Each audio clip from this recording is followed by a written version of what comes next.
being right. So here when you say war, is it this is JD? What, J.O. Jonathan? J.O.? Yeah. Let's hear it for J.O. Ladies and gentlemen, for real though, born in Chicago, raised in Sacramento, played some football, correct? Yeah. And then I played Marine Corps football. And he played Marine Corps football, and then he was in a little movie called 10 with Dudley Moore and Bo Derek. And you know what? When you have somebody like Bo Derek, you have to have somebody that looks as good, that looks like they could marry Bo Derek. So they got Sam Jones to do that, but you know him best as Flash Gordon. Please welcome Sam Jones, everybody. So, you heard my little teaser about Dolph Lundgren, right? What's a true story? I'm not making this up. I got time to say this? No, you have all the time. All right. So no, I've had to sign Dolph Lundgren's autograph 3 times. You gotta say 3 times. I'm not making that up. So you know, my wife is very good. Guys, our wives are great. They teach us never to argue with a lady, and especially never argue with a group of ladies. So here's what happened to me 3 different times. I think I was in Austria, I was in New York, I was in LA. 3 different times over a couple of years, each a group of ladies came up to me. They said, "Hey, Dolph, can we have your autograph?" While I'm in the middle of explaining, I'm not making this up, while I'm in the middle of explaining who I am, they said, "Dolph, stop being a spoiled celebrity and just sign this." Listen to my wife. I'm not going to win this. I'm not going to win this. They're convinced I'm Dolph Lundgren. So what do I do? What does a good husband do? Who heeds the advice of his wife? He signs it. Dolph Lundgren. Happened 3 different times. So flash forward, no pun intended. I run into Dolph Lundgren 2019 at Rhode Island Comic Con. Okay, huge Comic Con. His lines are about 300 deep. Of course, there's 100,000 people, right? So when I walked in, here's the line. I made an announcement. I'm the real Dolph Lundgren. I didn't say that, but I told him the story what I just told you. He just stared at me. Now, I've not seen Dolph for about 35 years. That's the last time I saw him. So when I told him the story about signing his autograph, he just stared at me and he said, "You're freaking crazy." I said, "Dolph, they were convinced I was you. I was protecting your reputation." True story. I'm not making that up. That's nice of you, because if you leave there, if you want to have a seat, that's cool. Yeah.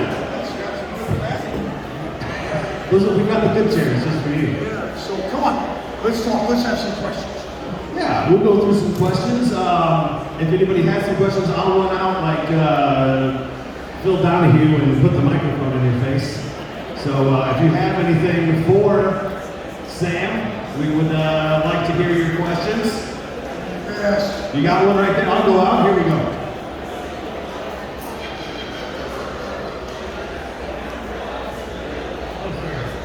I have a question about the highwayman. Yes. First I should say that I remember watching that film when I was Put the microphone a little bit closer. A little bit. Go ahead. Okay. I have to say that I remember the film when I was 10 years old. I'm 44 right now. I should tell you something. My question, you did a great show on Love Dating and Going Very Very One. About what happened to the show? Was it just low rating or was it expensive? I mean, I wasn't pretty expensive. So you didn't hear me ask about this TV series I did in 1989 called The Highwayman, which happens to be my favorite project out of, I don't know, how many guys saw The Highwayman? Oh yeah. Okay, yeah, not a whole lot. They want to know, what happened to it. Well, first of all, again, my favorite show. I mean, come on, guys. I got to dress like a road warrior. I carried a sawed-off shotgun that was holstered to my leg. I drove an 18-wheeler. I had a federal badge to do what I wanted. And we got to film in the great outdoors of Arizona. What's the significance about that? Usually when you film a project, you're indoors at a sound stage. So I got to be me outdoors. It was wonderful. So what's your name again? Nathan. That's right, Nathan. I'm sorry. Good seeing you, but yeah, it's crazy about why. Why didn't the movie do? Why did they do a sequel? The series. Why wasn't the series picked up? You know, it's just no rhyme or reason. Rhyme or reason. See, I like that. Rhyme or reason. Yeah. You ever heard that? It's a t-shirt for that. It's a t-shirt. I like it. It's wild because we killed it on the ratings, meaning I think we even beat the Emmy Awards, right? We beat every show on the air back then. I think it started in 89 to 89. When you're dealing with networks, multiple executives and multiple bosses, there's a fear factor that takes place, and I'll address fear. I want to address fear, that whole mindset of fear, not so much fear of man, but just that whole mindset of fear is debilitating. And I think when it comes to networks and studios, I think the lower level, even senior level leadership is a bit fearful on saying, yes, let's do it. You know, they're afraid of losing their job. I read a lot of books lately on how billionaires and billionaires made it. And most of these guys and girls were not, they were all self-made money. The money was not passed down. And it's a fascinating study. Most of them made it due to taking risks. I don't mean foolish, stupid risks, but most of them all made risks. So no one at the network wanted to take that risk. I mean, we already were successful with the ratings, but yeah, it's just the more bosses you have, let me give you the other side. So major studios, major networks, that was the highway. I think it was NBC and Fox Studios. That means you got to please so many people. The different, all right guys, security, they're leaving, grab them right now. Make them sit right back down in their chair right now. Look at that. Take a picture of that man right now. All right guys, let's see. Oh, you know what happened? See, I got 5 kids. I got 3 sons and 2 daughters. He's got 2 daughters. The daughter said, Daddy, I don't want to hear that man anymore, okay? Let's go get some toys, okay, or something. Right? But, so, the other side of major studios, major bosses, networks, the other side is independent movies. Guess what? Guess what? I've done a lot more independent films than I've done major studio films. And guess what happens? There's a reason why they call it independent. Because you are not dependent on anybody. You are independent in decision making, in doing everything, and a lot more freedom. So, yeah, I mean, that's a long answer, but it seems like the bigger the project is, the more issues are connected, the more people you have to please, the more the fear factor and the fear mindset comes in and say, oh no, you can't do that. No, that's thinking outside the box. And you know, someone might not like it. Let me just go along with the norm. Let me just go along with standard. And in my mind as a Marine, in my mind still, a Marine almost 50 years, when I hear the word standard, to me, I'm sorry, I'm a bit extreme, the phrase or the vernacular standard for me means substandard, okay? So I'm willing to take risks, you know, with the wisdom. Anyway, it's a long answer, but yeah, it's certain studio heads and certain networks need to just step up and think outside the box. And that's a great answer, because a lot of the things that we have now that a lot of people enjoy are the independent things, because those guys are taking the risk that you're talking about. They're doing what they want and that fulfills the fans. And it does a great job. And you've done I watched the movie Accelerator, and that was great. And it was fun, and it was, you know, just a really fun looking film, and it just, I don't know, I really got it. Let me take it to another level. He's talking about a movie I did. Just did 4 independent films the last 2-3 years. 2 are out, 2 more coming out. And here's the deal. When you do these big network union stuff, remember there's rules and regulations. There's a regulatory regulatory environment where we all kind of going through right now, the last 2 years, a certain regulatory environment. I got it. Let's all comply. I mean, I was doing Comic Cons last year in May. You ready for this? So, okay, well, back then you had to have a face mask, a face shield, and a plexiglass wall. I got it. We comply. All these independent films he's talking about, well, the objective is to get the shot. Starting to rain, starting to snow. If it's a big studio production, they just, okay, the day's over and you lose money, they don't care. And besides, you see, all we had to do at that time was everybody pitch in, pick up an Apple box, pick up a C-stand, pick up a sandbag, pick up a piece of camera equipment, actors do, and let's take it over there and let's get the shot. Well, they don't do that in mainstream. Independent films, guess what? On Accelerator and a few others, it started to snow. We were in Kentucky, and we had to get the shot. The sun started to set. So guess what? All the actors, and here's the cool thing. All that whining and I want to go on my motorhome because it's too cold outside. No! You got to get the shot because it's a teamwork. And there's no really, for the crew, there's no letter of the law, union rules you have to follow. So we all picked up a sandbag, we picked up some food items, some camera equipment, electrical equipment, and we moved it over there, and guess what we got? We got the shot before the snow flurry. There's something exhilarating about that. There's something innovative, creative, spontaneous, and guess what it does to everybody? It unites everybody as a team, as opposed to big studios. Yeah, a team, everybody does their job, but they're just showing up. They don't really want to be.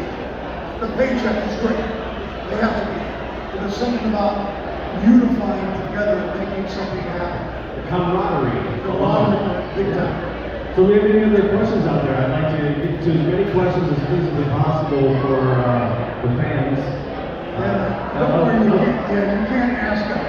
can't ask a foolish question. You just hear something like, no, you won't. All right, so That's Steve. Is that Steve? Well, you said before, this is a long answer, but that's why they give you a microphone. I know, is that crazy? Do it. So, Flash Gordon, it's one of the best movies I've ever seen in my life. Oh, okay, a visual masterpiece. Visual masterpiece. Yeah, Steve, was it recording? Was it camp recording? Yes, of course. But a visual masterpiece, you can't argue with it. Oh, absolutely. And the cast, besides yourself, I mean, Brian Blessed, and you also have Max von Sydow. That right there, that's amazing. Timothy Dalton, James Bond, Yeah. Cornell Muti. But my question for you is, I mean, I know that you did not have a really positive experience in that street football world. Well, towards the end, Dino and I bumped heads, but most of it was that. Yeah, Okay. but then we kind of bumped heads over contracts, again. Yeah, so I had to go back, I had to do another movie, and I never went back to do the looping and dubbing that you have to do every film. So yeah, we bumped heads, but, well, I mean, if you want to get into that, you can. But I want to address what happened when I called Dino 15 years later, which is a very important light bulb moment. Should be for all of us. But anyway, if you want to address that, go ahead, Steve. Well, what I was going to say was, looking back, because there's rumors about this, a new Flash Gordon reboot. But if you could change anything about your Flash Gordon or reboot, have you thought about anything that you'd like to see in the new movie? Well, that's a great point. A couple of points there. No, I wouldn't change anything because it is what it is. The film doesn't lie. I would add more of the tribes.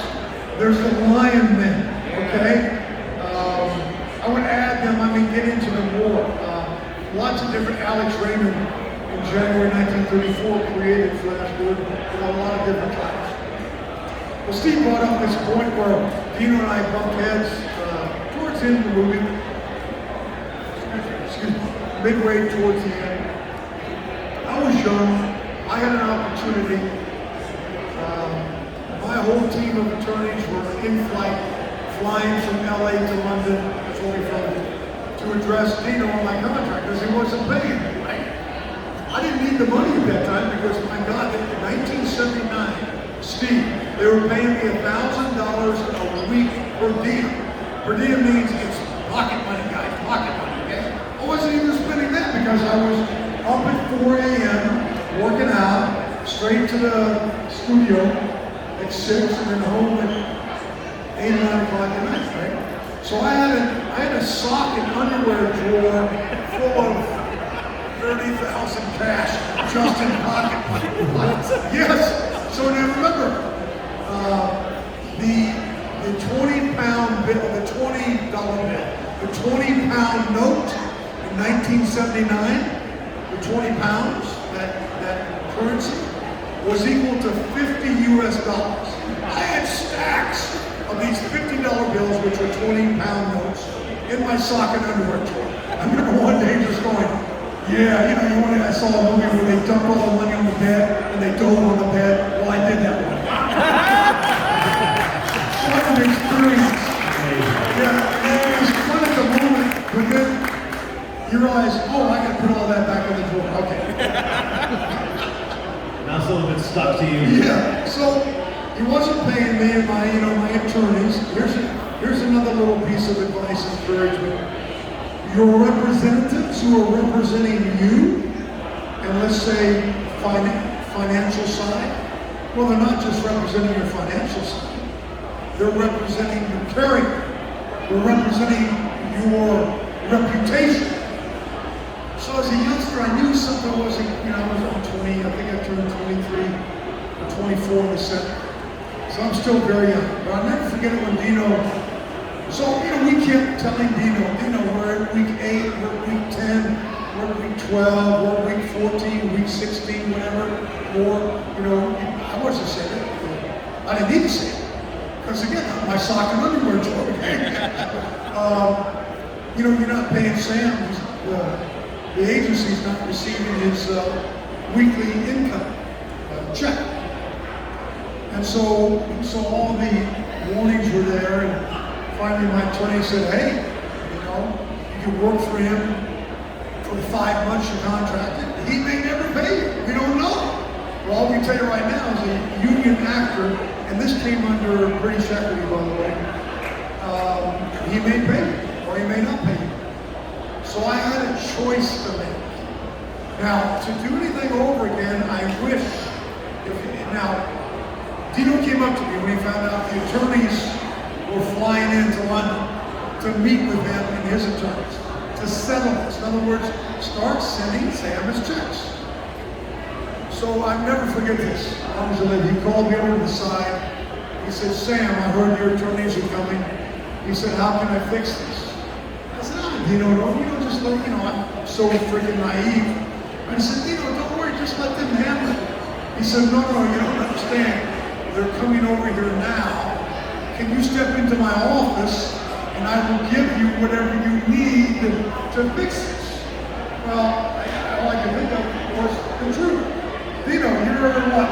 In your 50s or 60s? Late 50s? I'm early 20s. I step into your office, I wouldn't know what you're giving me.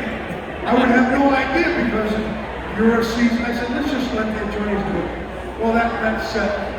Now, nowadays, because I'm seasoned, I would step into the office. I would say, Dino, tell the attorneys, I'll tell my attorneys not to come. Just send the checks to make them happy, And I understand you can't pay me right now because of budget constraints. Don't worry about it. Don't pay me for another month. I don't need the money right now, okay? Just, send another addendum to the contract saying that you're going to pay me. Well, anyway, the attorneys came and, the press got a hold of it and said, oh, Sam Jones is spoiled. Now he's demanding Rolls Royces and more money, and that was all right. So, flash forward, here's a light bulb moment for all of us.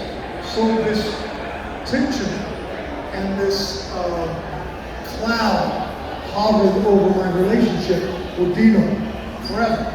Till about, that was 79, 89, 99, about 15, 17 years. I heard this voice say, call Dino and just ask him for forgiveness. You know, not about kissing his ass and hire me or do whatever. I just felt, and this is something all of us men need to get a hold of. Even if it's not our fault, this is a light bulb moment, guys. Especially with our lives, so we need to do this. But I just knew, I called Dino, I said, Dino, look, I'm so sorry if I caused any negative stuff, you know, that prevented sequels from happening. I know that when I caused some issues on the sets, because we held up production. I held up production until you sent the checks. So forgive me. Forgive me for my decision making back then. And what was so cool, he just said to me, oh Sam, it's okay. Don't worry about it. Here's the cool thing about asking forgiveness for somebody. It doesn't matter about the response. Matter of fact, it is a spiritual moment.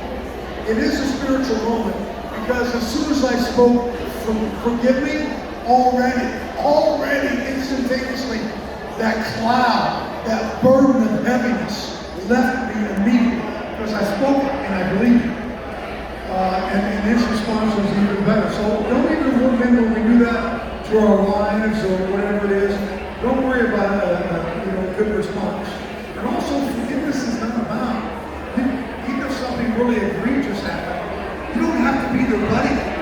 Okay? You don't have to go to dinner. Well, if it's a husband and wife, that's a different story. But I'm saying in a situation like that, you don't have to be their buddy. You don't have to hang out with them. But my issue about forgiveness before was, and I think most of us men, I don't want them to suffer. I want them to be, well, guess what? That's not how it works. When we are holding on to unforgiveness, okay, they're not suffering, guys. The torment is right here. This is the torment right here. I was freed up that day. I called Dino De Laurentiis before he even responded. I am freed up every day because I walk in forgiveness, even though it's not my fault. So it's a light bulb moment for us guys that we got to get a hold of. That's great advice, by the way. I mean, sometimes it's better to be happy than right, you know? I mean, you'd rather be happy than right sometimes and move on with your life, so that's great advice. And this fear thing, I got a quick story, but I'm trying to make it quick. So, the long process, even before that happened with Dino, pre-Dino, up until I got there, the auditioning process of 79 was about interviews process, it's probably 8 or 9 months. That's unheard of. So the last process was Dino flew me to London to do the old-fashioned Hollywood screen testing. Now, in 79, we didn't have video. There's no video. So if you wanted to screen test somebody, you gotta have a camera crew. You gotta have a skeleton, small crew, electrical company, lighting unit, hair, makeup, wardrobe department, for 30 days of screen testing. So this is my fear factor, fear mindset I want everybody to get a hold of right now, no matter what it is.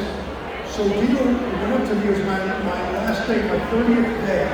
And he said, Sam, look, I've changed your hair, I've changed your body, you're good to go. Now, when you go into audition, I want you to put in the blue contact lenses. I want your eyes blue for your final audition. The contact lenses are the hard lenses, okay? They feel like sandpaper, right? So Dino turned to me on this last audition and he said, if you don't put the blue lenses in, you're not going to get hired. Now listen to what he said. It's a threat, okay? It's a threat and it's a condition. It's a fear thing that someone put on me. Dino said to me, if I don't put the blue lenses in, okay, then I'm not going to get the part. So then the other voice said to me was, shut up, okay? The most important thing reason I go in there as a prepared actor and eliminate all these hindrances. And I'll be squinting the whole time if you've ever put a hard lens in your eyes, right? It's a hindrance, it's an obstacle. It's going to diminish, here's the key thing, guys. It's going to diminish the purpose of me being here, okay? Don't ever forget that. It's not going to bring the very best of me out. Oh, but I got this fear. Oh, he's threatening me. I'm not. Well, what? So here's my choice. Heed the instructions of the threat and be usurped by that fear thrown into you and that threat, or give the greatest performance of my life unhindered by any threat, but by just being freed up to give the best performance. So I went in there, I did not put the blue lenses in. I just threw that out of the way. I said, well, if it wants to fire me, you fire me. Well, I'm going to give the best performance of my life.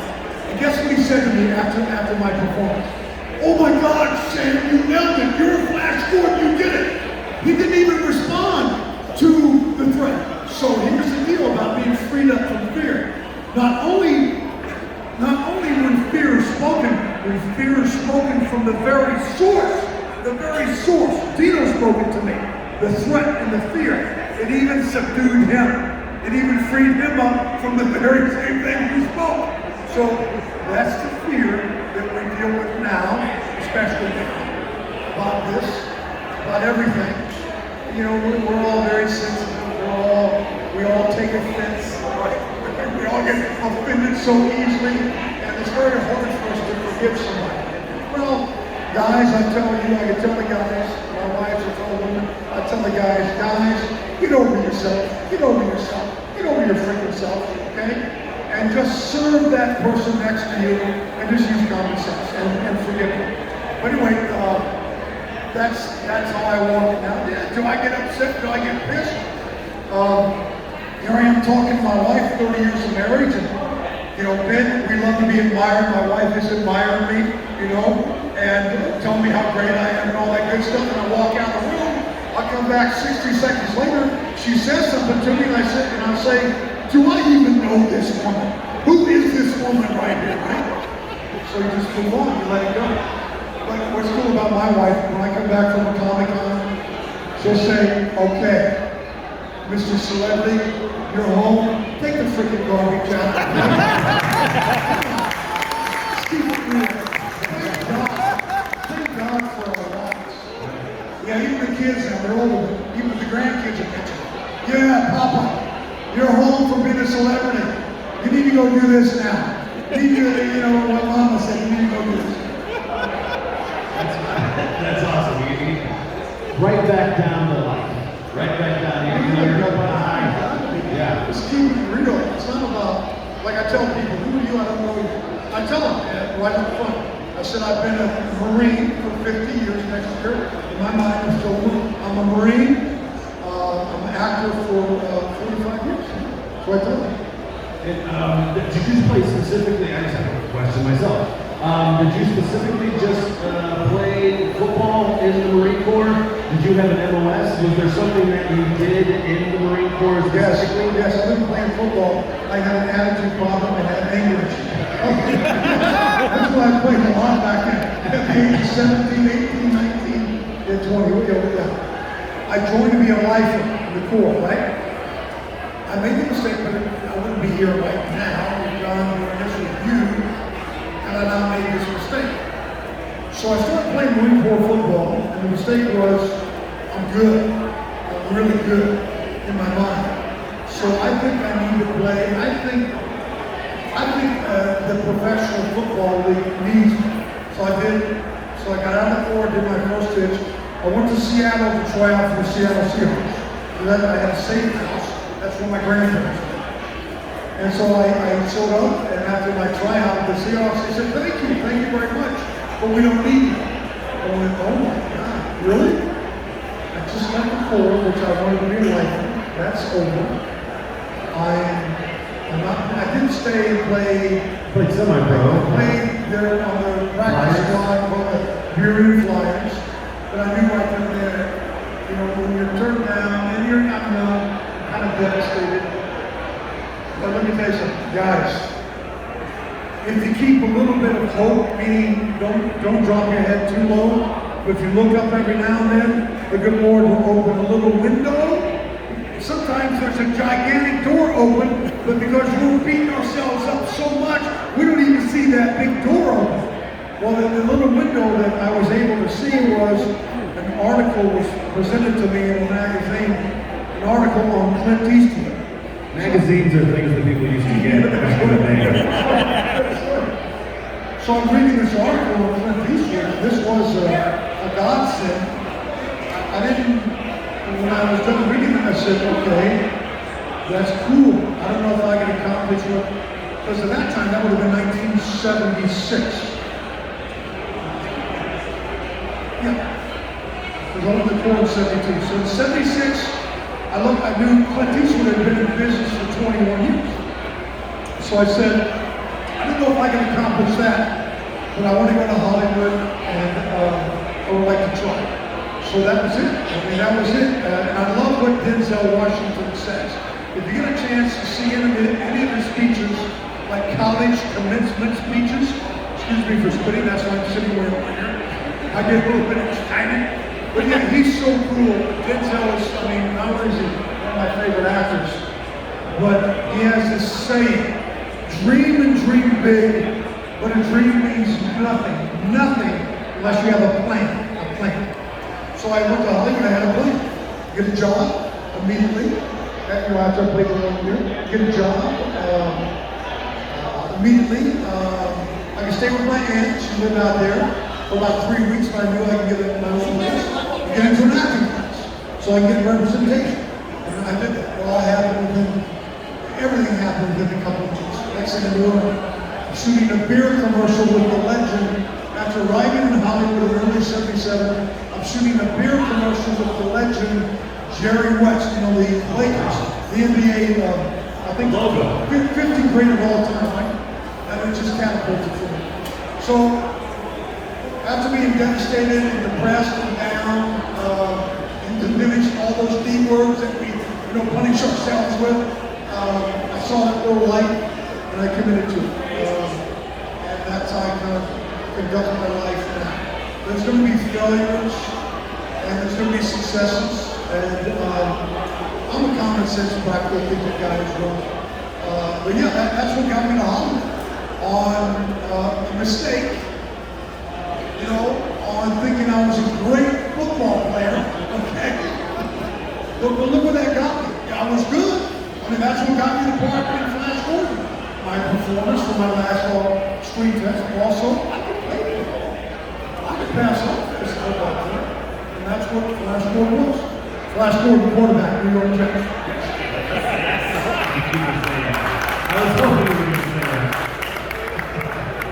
Are there any other questions? I want to make sure we got as many questions as feasibly possible. Let me check how we're doing on time. How are we doing on time? What time is it, guys? Yeah, we got about 10 minutes there. Yeah. All right, so did you have a lot of fun working with Wahlberg?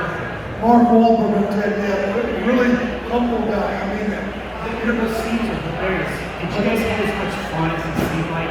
it was fun because, remember, here's another little light bulb moment for all of us. You hear athletes a lot more so than actors say, oh, I'm not a role model. Well, hold it. No matter what we do in life, we drive trucks, we're a physicist, teacher, doctor, no matter what we do, we are role models, whether we like it or not. So what does that mean? We need to be very, very careful of our behavior and what we say. Where am I getting at? What's your name? Patrick? Mike. Sounds just like Patrick. Mike. What am I getting at? Why am I saying this to you? Well, hold it. I get a phone call from a guy named Seth MacFarlane who said to me, Sam, when I was 8 years old, I saw your movie and changed my life. Right? Well, Seth, how did it change your life? Well, I knew after watching you, I wanted to be a creative type guy. I said, but Seth, I've seen your work. I said, you're also a bit of a perverted guy. I hope I had nothing to do with it. That's fine. Come on. So what's my point? So some of you guys and ladies think you're not a role model, you don't want to be? Guess what? I would have never got that call from Seth MacFarlane. There's a lot of 7, 8, 9-year-olds out there right now, right? In whatever industry we're in, you're in. They're going to grow up one day, okay? Or they already have. And you, whatever you were doing, you either influenced them or impacted them in a good way or a negative way. Well, I mean, I don't think it would have mattered with Seth. He would have called me anyway, right? That's how it is. But I'm saying most of the people, most of the common man and the common woman, they're going to call us back. We're talking freaking 44. No, I got the call. 10 was what, 10 years ago? So I got the call 31 years later, right? To be part of this new franchise, major studio, the TED franchise, right? Out of the blue, and there's no such thing to me as out of the blue because there's a reason it works. So, long story to say, we really, I don't even need to walk on eggshells, but when we're out there in the public, private, whatever it is, and you and I may think at times we're not, we are impacted people. So what's really cool about that type of phone call, for all of us, expect that phone call. Now, even now, no matter what age you are, I could be doing this in my 90s, meaning right now, there's a couple 7, 8-year-olds out there right now who are watching Flash, Ted. I don't know about Ted, if you're 8 years old. If you're 8 years old, I tell my kids, you gotta be 30 years old before you watch Ted, right? A couple 7, 8, 9-year-olds right now who one day are gonna grow up to be decision makers in whatever industry we're in, and they're gonna say, hey Mike, hey Sam, hey Steve, hey so-and-so, hey Barbara. You know what, you really impacted my life, and I need somebody to open up this manufacturing plant, open up an office here, it's going to pay you $250K a year. Are you open for that? Well, yeah, baby, come on. Well, we're not going to get that call if we were a bunch of ask who, okay, or, travel along with the so-called so-so Hollywood team that are not really bringing value to anybody. They're just out there doing the Hollywood bid. Did I party in the 80s? Of course I partied in the 80s. Okay? But we got to get back to the real deal. So yeah, we want to build people, especially now. Our behavior, what we say, we're not perfect. I'm kind of known in certain communities as being raw, and I told my wife, I said, honey, but aren't I encouraging? Yes, dear, but you are abrasively encouraging, okay? So, that's my gift. As a guy my age who works for most guys, okay? So yeah, I want to bring that to your attention. So expect those phone calls and just be conscious. Especially now, people need to be built up. We need to be encouraged. I love what, I shared this before with the company at my table. I love what Billy Graham says. And really not even from a spiritual side. I love what he says. He says, preach the gospel every day and at times use words. Right? At times use words. That means if you preach the gospel, if you want to build somebody up, sometimes just keep your mouth shut. Just shut your mouth. Maybe it just takes a look, a thumbs up, a hug, a handshake, whatever it is. That's all it takes. That's all we need. Instead of that guy. When I see people look at me like that, I say, come over here. You want to arm wrestle me? Come on, right now. Arm wrestle me right now, baby. Let's go. Because I want to change that look. I want to put a smile on your face. And when I see your arm down like that, I'll be looking at you smiling, and I know you're going to be back smiling at me. Whatever it takes to put a smile on somebody's face, right? Does that make sense? I love that answer. That's amazing. We've probably got time for one more question. So, yeah, he's got one there. we got one right here. If there's another one, we'll take two. We'll make my way this way. Go ahead and speak right into the mic.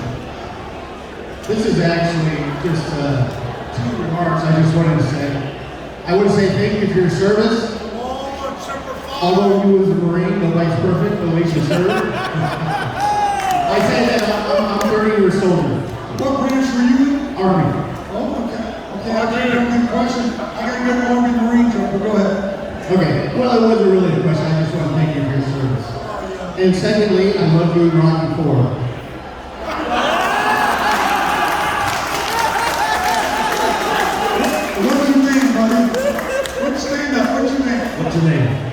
Paul. Let's hear it for Paul. Come on. That's so cool.